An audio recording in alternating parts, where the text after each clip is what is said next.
दोस्तों नमस्कार। देश भर में रक्षाबंधन राखी का त्योहार बड़े ही उत्साह और हर्षोल्लास के साथ मनाया जा रहा है। आप सबको मैं एम बलडोदिया अभिव्यक्ति के माध्यम से इस पर्व की शुभकामनाएं प्रेषित करता हूं और आप सबकी खुशहाल जीवन की कामना करता हूं। लेकिन इस बीच हमारे कई सारे होनहार अटके हैं, उनके मैसेजेस फोन कॉल्स हैं, वो परेशान हैं काउंसलिंग प्रोसेस को लेके। जैसे पहले एक पूरी काउंसलिंग प्रोसेस को क्लास काउंसलिंग की करके मैंने एक्सप्लेन किया था, वैसे ही इस स्टेज पे जब आप ऑल इंडिया कोटा के राउंड थर्ड की चॉइस फिलिंग के लिए जाने वाले हैं और स्टेट के राउंड सेकंड का रिजल्ट आप देख चुके हैं, ऐसी स्थिति में आपके पास क्या विकल्प हैं, क्या ऑप्शंस हैं, सीट ब्लॉक अगर हुई है तो उन सीट ब्लॉकिंग का क्या इंपैक्ट काउंसलिंग पे आने वाला है। इसके अलावा जो बच्चे अपग्रेड करना चाहते हैं उनको अपग्रेडेशन के लिए क्या करना पड़ेगा, किस तरीके से अपग्रेड कर सकते हैं, और उसके अलावा आपको सीधा सीधा इस काउंसलिंग प्रोसेस में देखने को मिलेगा क्लोजिंग रैंक। वो क्लोजिंग रैंक क्या होने वाला है ये पहले के वीडियोज में मैं बात कर चुका हूं, लेकिन थोड़ा सा ब्रीफ मैं यहां भी कर दूंगा। तो नीट यूजी काउंसलिंग 2023 में सीट ब्लॉकिंग पे आज बात करेंगे, अपग्रेडेशन पे बात करेंगे और क्लोजिंग रैंक पे बात करेंगे। क्लोजिंग रैंक के सेपरेट वीडियोज आपको पहले से दिए हुए हैं।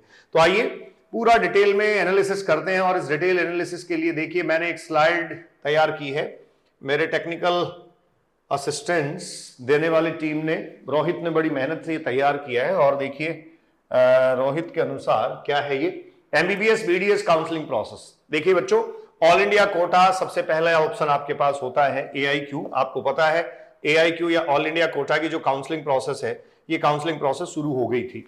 अब ऑल इंडिया कोटा के काउंसलिंग फर्स्ट में आपको देखो राउंड फर्स्ट मिला।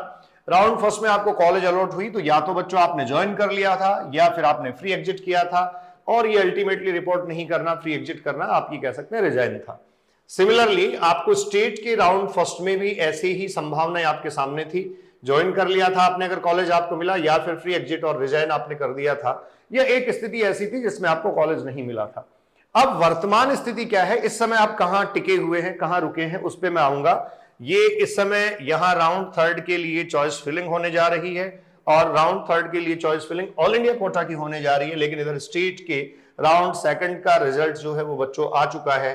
अब राउंड सेकंड के रिजल्ट के बाद कई सारी दुविधाएं आपके सामने है, तो इन दो पॉइंट्स पे स्पेशली हम बात करेंगे। दूसरा सबसे महत्वपूर्ण बात मैं आपको ये बताने वाला हूं कि इधर से इधर जो शिफ्टिंग है, कई सारे बच्चे ये सोचते हैं कि इधर से इधर अगर हमें शिफ्टिंग करनी हो तो हम क्या कर सकते हैं। तो शिफ्टिंग के लिए भी आपके पास ऑप्शन है, लेकिन हाँ इस राउंड थर्ड के बाद इधर शिफ्टिंग की क्या संभावनाएं हैं, इनको भी हम डिस्कस करेंगे। तो आइए आगे बात करते हैं। राउंड सेकंड में बच्चों आपको कॉलेज अलॉट हुआ था और आपने अलॉटेड कॉलेज को या तो ज्वाइन किया है, या फिर ज्वाइन अगर आप नहीं किया है आपने, तो आप अपग्रेडेशन के लिए जा सकते हैं। तो ये राउंड थर्ड में आने का एक रास्ता अपग्रेडेशन है, और राउंड थर्ड में आने का ही दूसरा एक रास्ता आपके पास है नॉट रिपोर्टिंग, मतलब आपने रिपोर्ट नहीं किया है, एक तरीके से रिजाइन करना हुआ, राउंड थर्ड में आप आ सकते हैं।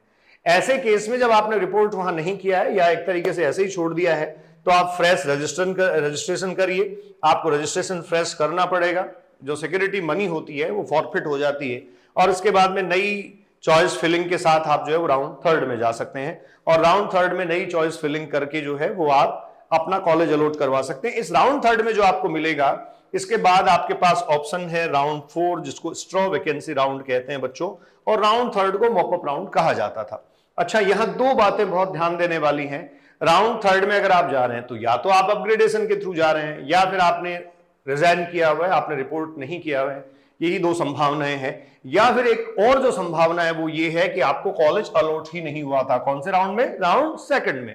अच्छा, राउंड सेकंड में आपको कॉलेज अलॉट नहीं हुआ था, आपकी रैंक मान लीजिए 25K के आसपास है, तो विशेष तौर पर इन 25,000 के आसपास रैंक वाले बच्चों को ध्यान देने की बात है। इनकी चिंता ये बढ़ रही है कि सर बहुत सारे बच्चे जो है वो सीट ब्लॉक कर रहे हैं, तो उनके ब्लॉकिंग से आप पे क्या असर पड़ने वाला है। भैया किसी बच्चे ने सीट ब्लॉक की, इसका देखो सीधा मतलब ये था, राउंड सेकंड में ऑल इंडिया कोटे के सेकंड राउंड में किसी बच्चे को कॉलेज अलॉट हुआ, ठीक है, उसने कॉलेज अलॉट हुआ, उसने कॉलेज अलॉट जो हुआ था वो रिपोर्ट नहीं किया, और इधर ऑल इंडिया कोटे के बजाय स्टेट के राउंड सेकंड में भी उसने कॉलेज अलॉट करवा लिया, और यहां जो कॉलेज अलॉट हुआ है उसको अलॉट करवा के वो क्या कर लेता है, ज्वाइन कर लेता है। उधर वो सीट एक तरीके से ब्लॉक हो गई।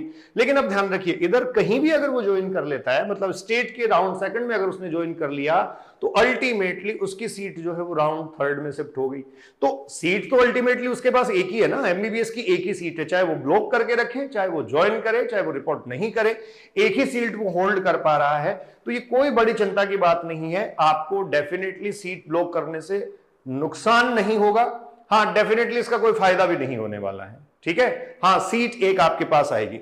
अच्छा, सबसे ज्यादा फायदा किसको हो सकता है? जो राउंड 4 में सेपरेटली आ रहे हैं, मतलब राउंड 4 में ही पहली बार आ रहे हैं, जिनको पहली बार कॉलेज यहां अलॉट हो रहा है, उनके लिए संभावनाएं खुल जाती हैं।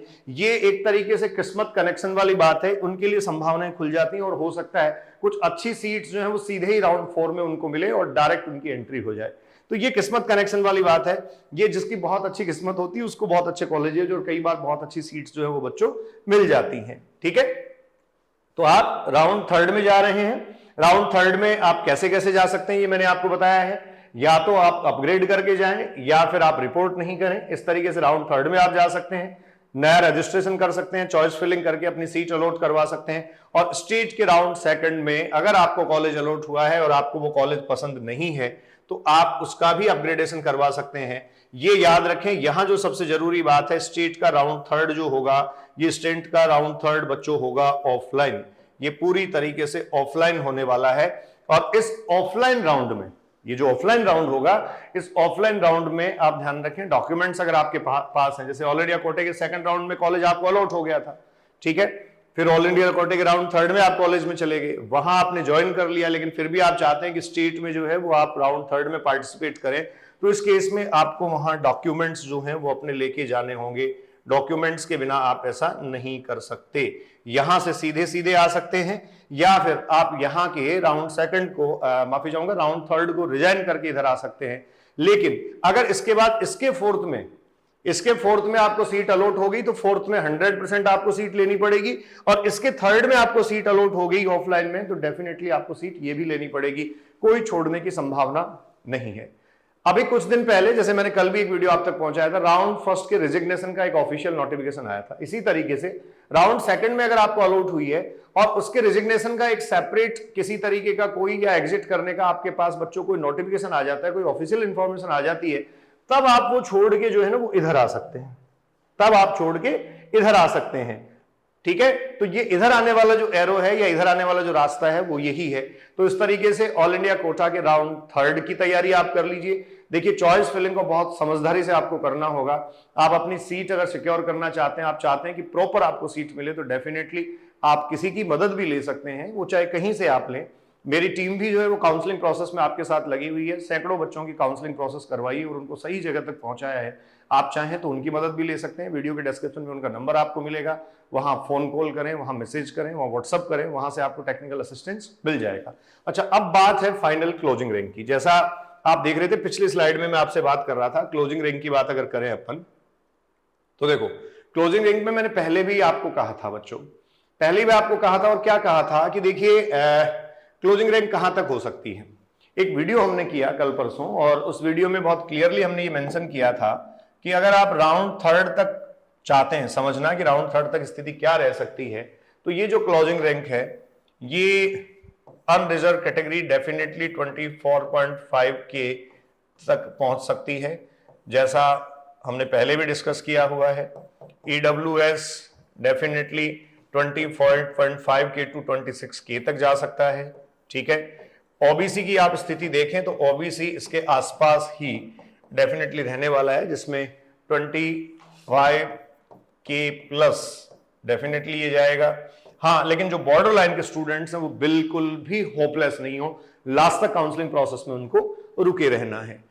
काउंसलिंग प्रोसेस में क्लोजिंग रैंक क्या रहेगी, इसके लिए आप पीछे के जो वीडियोज हैं वो देख सकते हैं, क्योंकि उनमें ऑथेंटिक एनालिसिस वो ही किया हुआ है।